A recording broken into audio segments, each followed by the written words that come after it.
que ele vive.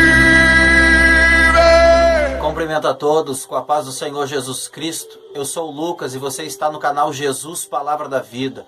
Motivo de alegria, louvo a Deus por mais esta oportunidade, que assim Ele nos concede de podermos estar nos encontrando por aqui, através deste vídeo, trazendo um conteúdo, trazendo um assunto que é muito importante e é um assunto que atrai muitos e muitas. Qual é o assunto? O assunto é escatologia.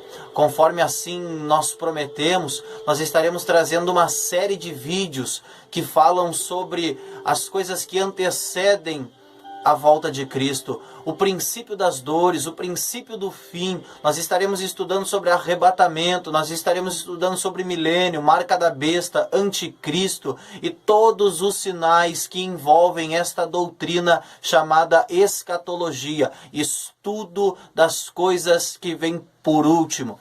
Você que não é inscrito, eu te peço, se inscreva no canal. Você que já é inscrito, assim eu te peço também, curta este vídeo, comente, compartilhe, e assim juntos nós estaremos propagando a mensagem de Deus.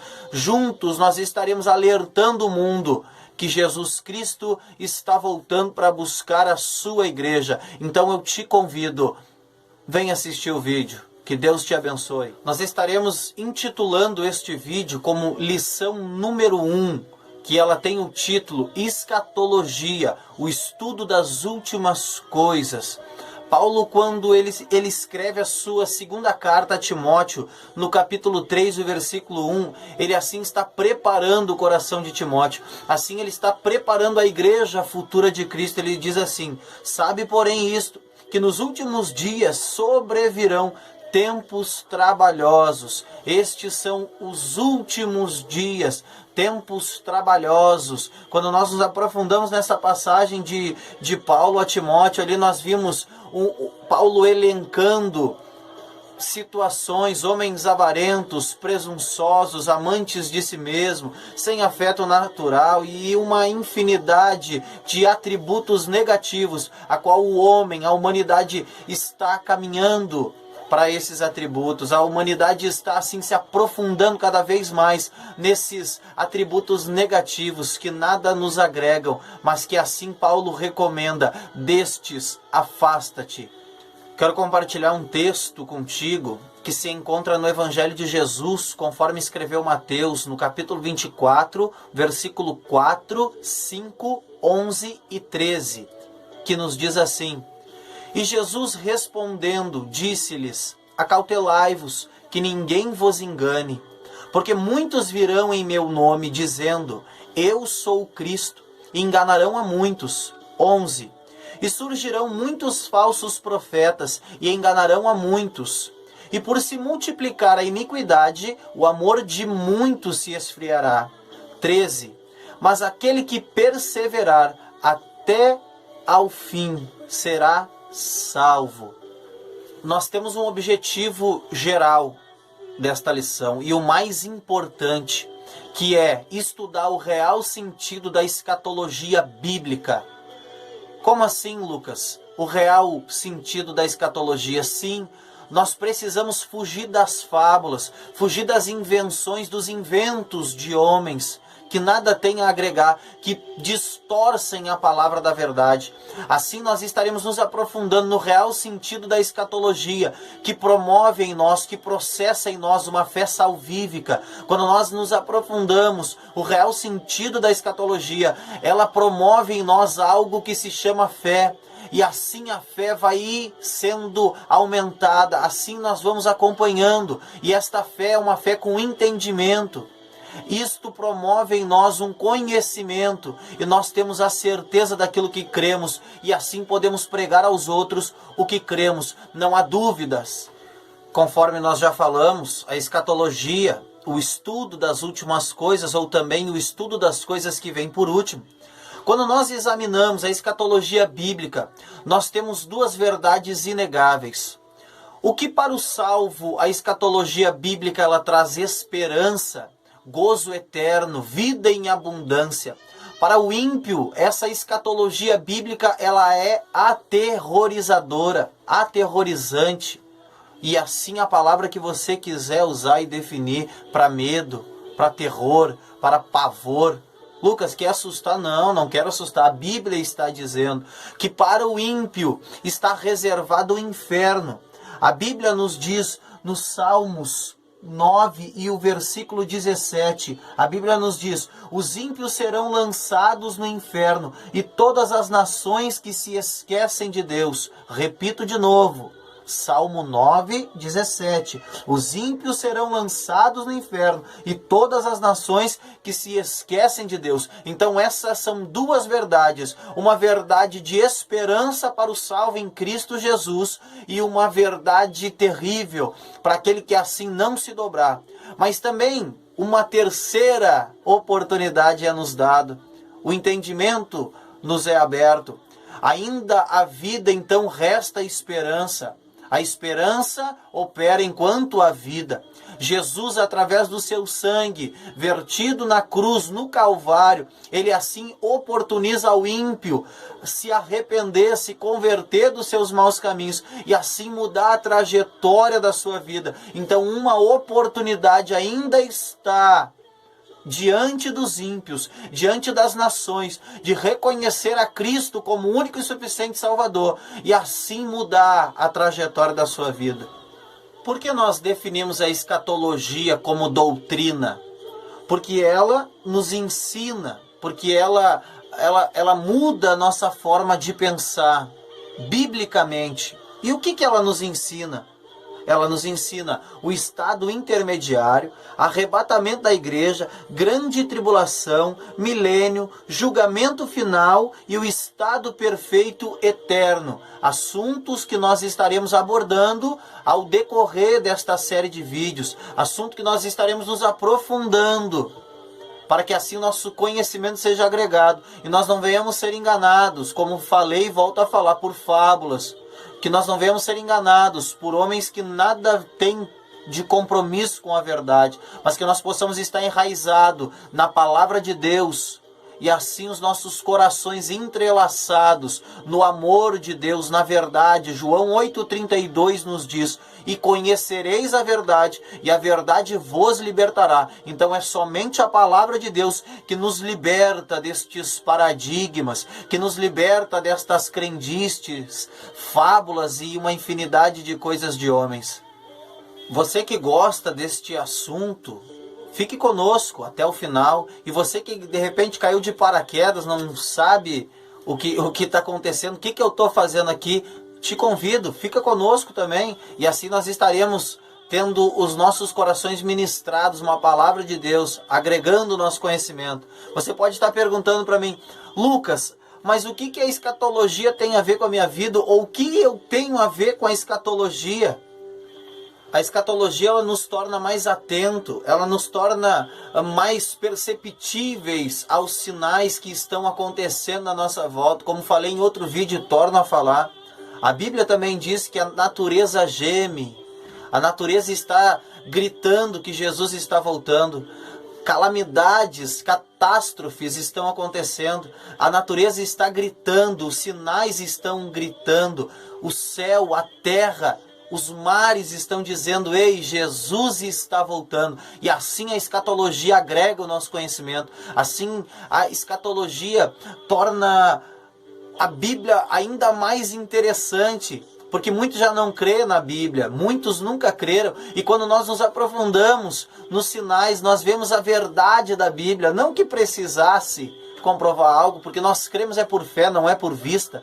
Mas torna mais interessante. Eu pergunto para você, fica mais interessante ou não fica? Quando nós nos deparamos com a Santa Escritura, que foi escrita há milhares de anos atrás, e quando nós nos deparamos com sinais, parece que a Bíblia foi escrita ontem de manhã. E então isso alegra o meu coração. E quando a Bíblia nos orienta a estarmos apercebidos, atentos, a palavra de Deus diz assim no Evangelho de Jesus, conforme escreveu Lucas, capítulo 12, versículo 40, que nos diz assim: portanto, estai vós também apercebidos, porque virá o Filho do Homem a hora que não imaginais. Muitos já não acreditam na volta de Jesus. Muitos acreditavam outrora, mas agora deixaram de acreditar. Muitos sequer nunca acreditaram. Mas algo que eu preciso dizer, estas pessoas acreditando ou não, elas dizendo que sim ou que não, a grande verdade, uma verdade inegável, é que Jesus vai voltar para buscar a sua igreja. Jesus há de voltar sim, e nós esperamos Ele, para que assim nós possamos estar com Ele e nunca mais haverá separação. O que eu acho mais interessante é que as preocupações com o fim do mundo, este assunto sobre o fim do mundo, ele atinge crentes e não crentes.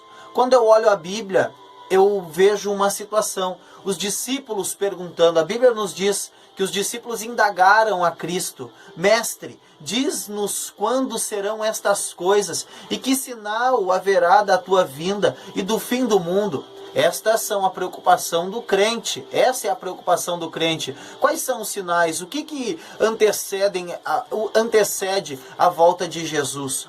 E os não crentes, eles buscam fatos que comprovam, ou seja, comprovam a teoria que Jesus não vai voltar.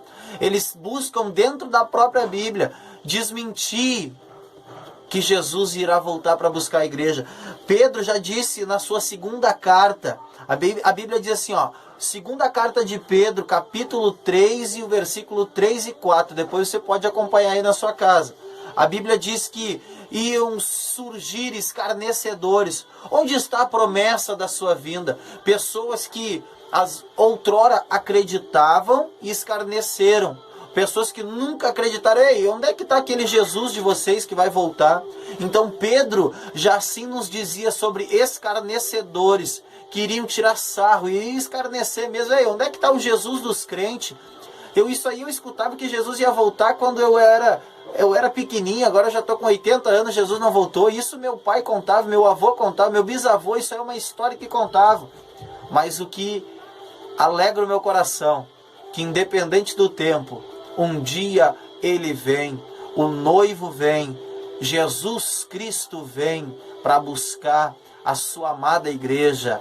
Oh, glória a Deus, glorificamos a Ele e esperamos, com esperança, que um dia Ele vem nos tirar deste lugar. Aleluia!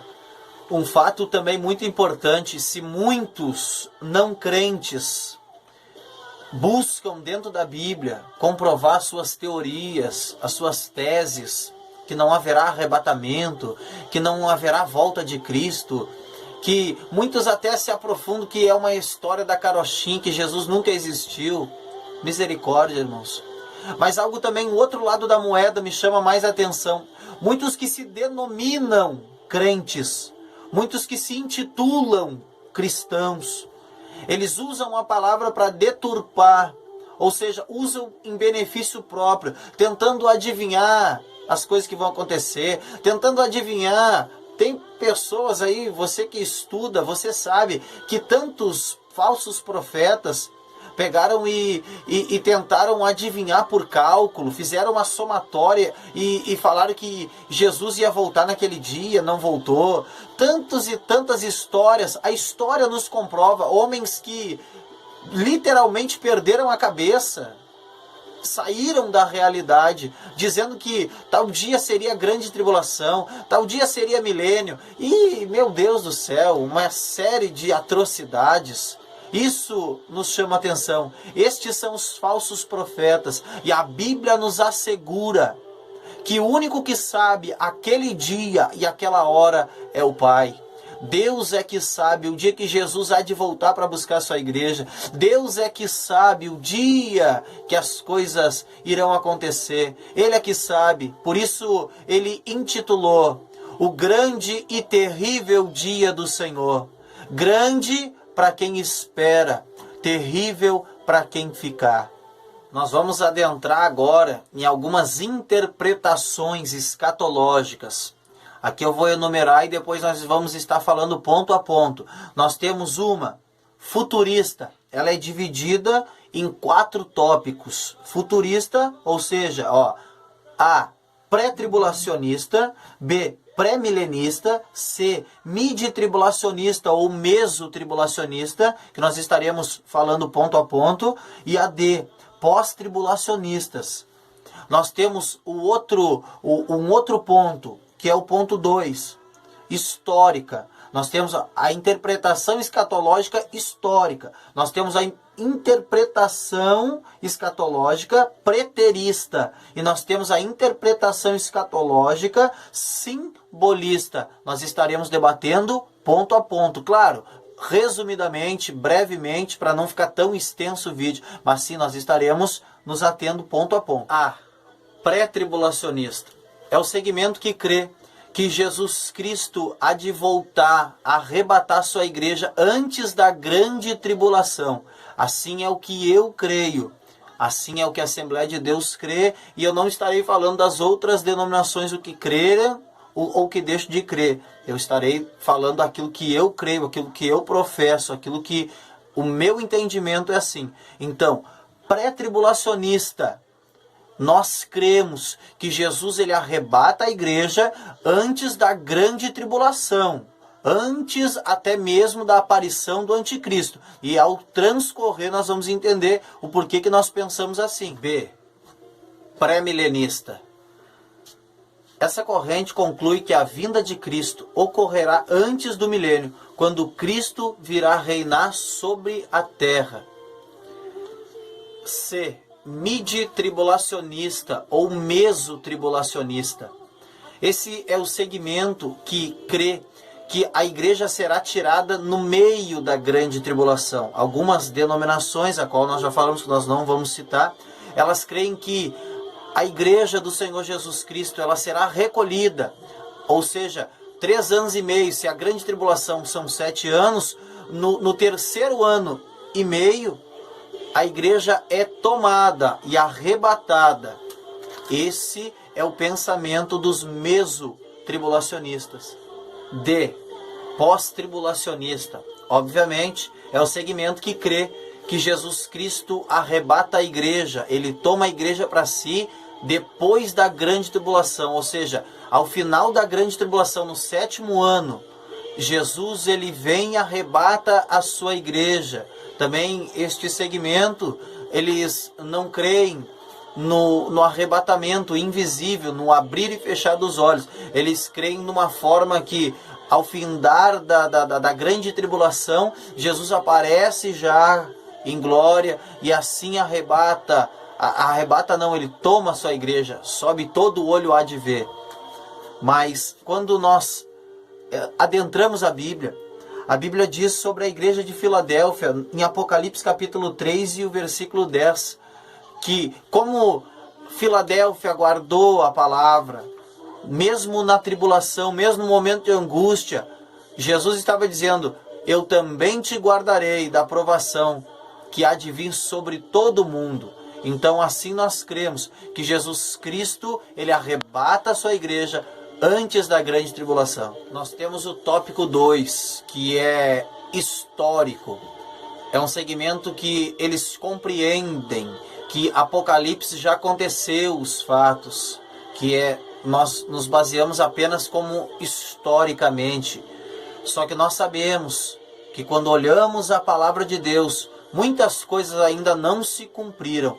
Então assim nós cremos que muitas coisas ainda hão de acontecer. Tópico 3, que é os preteristas. Eles creem que o Apocalipse já aconteceu na sua totalidade, incluindo com a destruição do templo pelo Império Romano. Lá eles destruíram o templo em Jerusalém no ano 70. E assim eles crêem na sua totalidade que o livro de Apocalipse já se cumpriu. Uma verdade que a Bíblia não comprova, porque nós sabemos que ainda não aconteceu o arrebatamento da igreja, ainda não aconteceu a vinda em glória de Cristo e ainda não aconteceu o milênio. Então, assim nós cremos que as coisas vão acontecer e que nós devemos estar preparados. Nós temos o quarto e último tópico, que é o simbolista. Obviamente, este segmento, eles creem que o livro de Apocalipse é tudo simbólico, não tem peso de realidade alguma. Eles creem que É tudo no sentido figurado, como se fosse uma batalha entre o bem e o mal, onde o bem sempre ganha. E nós sabemos que não é assim. Nós sabemos que tudo que está escrito na Bíblia, nada é história da carochinha. Nós sabemos que a Bíblia não é um conto de fábulas. Nós sabemos que a Bíblia ela contém, não. A Bíblia é a palavra de Deus para as nossas vidas. E nós nos alimentamos dela. E que você possa se alimentar.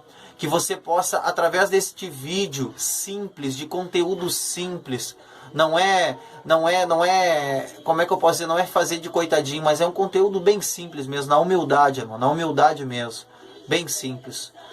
Mas que você possa ser alimentado, que o Espírito de Deus possa encontrar o teu coração, que o Espírito de Deus possa agregar o teu conhecimento, ministrar no teu coração, e assim você não seja enganado, que você possa aumentar o seu conhecimento e glorificar a Deus por isso. Amém, meu querido? Que Deus abençoe a tua vida. Nós vamos ficando por aqui e eu espero te encontrar no próximo vídeo. E se você chegou até aqui e não se inscreveu, não curtiu ainda, tá perdendo tempo, meu amigo. Curte aí, se inscreve, compartilha e que Deus abençoe a tua vida. Em nome de Jesus Cristo. Ei, eu quero te encontrar no próximo vídeo, hein? Nós estaremos falando sobre os sinais que antecedem a volta de Cristo. Lição número 2. Não perca. Espero você. Deus abençoe.